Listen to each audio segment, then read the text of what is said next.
আসসালামু আলাইকুম, আপনারা কিবা আছেন? আজকে আমি বহপুরে কন্টেন্ট ক্রিয়েটর মতো ভয়েস দিমু, দেখেন হয় কিনে।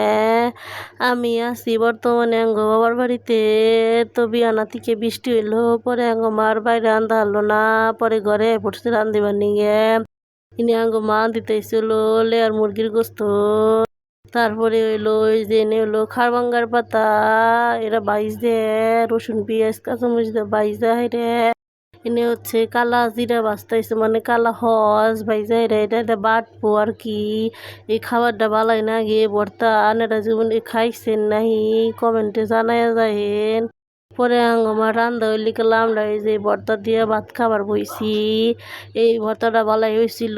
তারপরে এই যে লেয়ার মুরগির গোস্ত নিছি, খাইলাম। সকালের খাবার খাওয়া শেষ করে দুপুরের দিক দিয়ে এলাম, মনে হইলো আনারস মাখা খাই গে।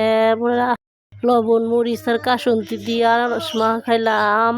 তারপরে দুপুরে আবার ওই দূর চাল নিদান ঢুকাই দিছিল। তারপরে আমার মনে হলো লিচু মাখা খাই গে। তো আমার বয়সটা কি হয়েছে নাহি এলা কমেন্টে জানাই যায়। আসসালামু আলাইকুম।